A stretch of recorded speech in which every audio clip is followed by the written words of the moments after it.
Конкурс бізде конкурсымыздың екінші күні 1000 теңге, яғни 1000 теңге ойнатылатын болады. Сонымен бұл телефонның аты Realme 6 Pro деп аталады. iPhone-ның орнын басатындай.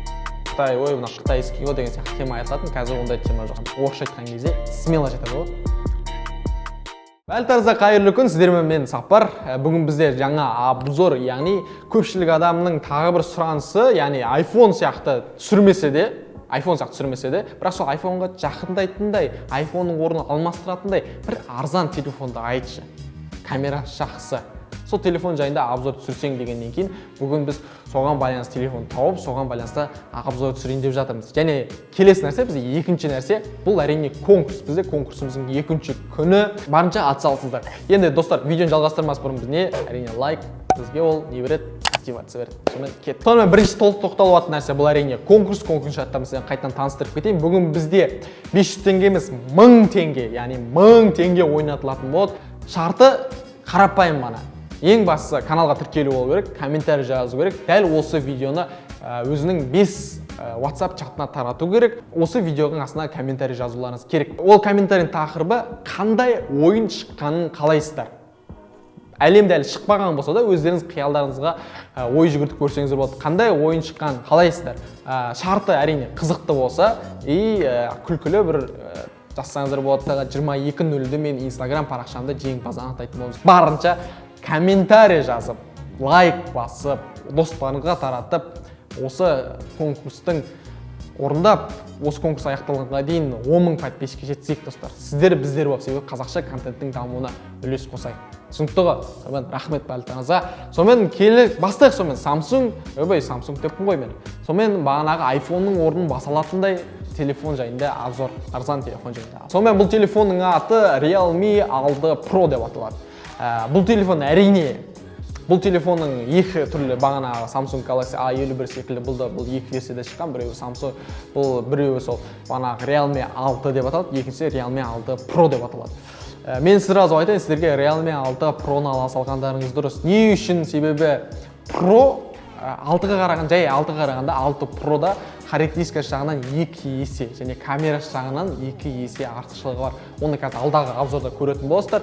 6-ның әрине бағасы арзан, 128 мың тұрады. Ал 6 Pro-ныңкі 158 мың теңге тұрады. Бірақ әрине сіздер өзіңіз бағана басында айтқан iPhone-ның орнын басатындай, енді прям баспаса да, прям басамайды ғой. Прям баспаса, прям соған бір жақындайтындай, соған бір әдемі қылып суретке түсіретіндей, видеоға түсіретіндей мүмкіндігі болғандықтан, сол сразу сол 6 Pro алғандарыңыз дұрыс болады. Realme 6 Pro. Сонымен кеттік. Сонымен бұның дизайны, алдыңғы дизайны бізге сол Samsung Galaxy S10 Plus-тың дизайны еске түсіреді. Бірақ әрине камерасы анакі оң жақта болса, мұнаныкі сол жақта орналасқан. Енді артқы дизайн енді одан мүлдем өзгеше. Одан кейін келесісі бізде бұда Android 10 орналасқан, 2 SIM карталы, экран диагоналы 6-да 6. Былай қарағанда кәдімгідей үлкен смартфон. Дизайн дегенде дизайн өте әдемі, көзге көрнекті, әдемі көрінеді. Одан келесі нәрсе бізді бұл телефонны енді әрине камерасы жайында әңгіме қозғайтын боламыз. Жалпы айтқанда iPhone-ды адамдар не үшін алады? Бірінші кезекте оның көпшілік адамдардың көріп жүрген көмейлерінің көбісінің ұстайтын телефондары iPhone. Одан кейін камера тез дейді. Былай қарағанда көпшілік нәрселерді көтере алады былай қараған кезде. Сондықтан да осы iPhone-ға көпшілік адамдар қызығатын да, сондықтан да дизайны, одан кейін дизайнды көпшілік адам ұнайды. Бұл мен бір жағы.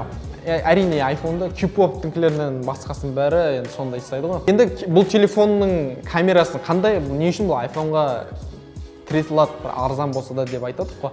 Енді тіре салмайды, тікелей ғана. Примерно жақындайды, қайталап айтайын, ертең мен сөзімді қырқылап, ертең маған сен не айтып тұрсың деген сияқты әңгіме айтпақ қойыңыздар. Бұл салыстырмалы обзор. Бұл телефонның бағана сол қазіргі заман талабына сай мүмкіндіктердің бәрі бар. Бұл телефонның камерасы 4 камералы, сол 64 мегапиксель, одан кейін 12 мегапиксель, одан кейін 8 мегапиксель, одан кейін 2 мегапиксель бар. Ал фронталкасы 16 мегапиксель. Одан кейін келесі нәрсе әрине минустарын естуіңіз керек, бірақ бұл енді осы 2020-ның наурыз айында шыққан телефон болғаннан кейін бұда әлі кері отзывтар әлі шыға қойған жоқ. Сондықтан да қазірге минустарын әлі точно мынау минусы деп айта алмаймын. Сондықтан да түсініспен қарайды деген ойдамын. Келесі нәрсе бұда NFC бар. Одан кейін бұның тұрақты жұмыс істеп тұрған, жақсы жұмыс істеуіне жауап беретін процессоры 8 ядролық Qualcomm Snapdragon 720G деп аталады. Бұның азу жазуы 8 гигабайт, жазысы 128 гигабайт. Былай қараған кезде өте азуы өте жоғары, процессоры өте жақсы, Qualcomm Snapdragon. Былай қарағанда кез келген ойынды, кез келген программаны бере алады деген сөз. Енді ойын ойнай аласыздар, басқа да нелерді тек қана суретке ғана керемет қана түсіп қана қоймай, ойында басқа да өздеріңіз жұмыстарыңызды істей аласыздар былай қараған кезде. Бірақ әрине Қытайдан шыққан телефон ғой, бірақ Қытайдан шыққан телефон, енді соңғы жылдары өздеріңіз білесіздер, қазір Қытайдан шыққан телефондар бұнда Қытай, ой, мына қытайский ғой деген сияқты тема айтылатын. Қазір ондай тема жоқ, себебі қазір қытайлар кәдімгі нарыққа бәсекелеске сай неше түрлі брендтер шықты. Xiaomi шықты, Huawei шықты, Oppo шықты деген секілді неше түрлі қазір таңда брендтері бар. Одан кейін келесі нәрсе бізде сол батарейкасы, бұл батарейкасы 4300 мАч, былай қараған кезде алдыңғылардың бәрі 4000 еді, ал мына 4300 былай қарағанда ұзаққа, азаннан кешке дейін бір күнге смело жетеді, былай қарағанда. Орысша айтқан кезде смело жетеді ғой. Сондықтан да бұл телефон өзінің қазіргі таңда жақсы жағынан, жақсы қырынан көпшілік адамның көңілін былай қарағанда аулады.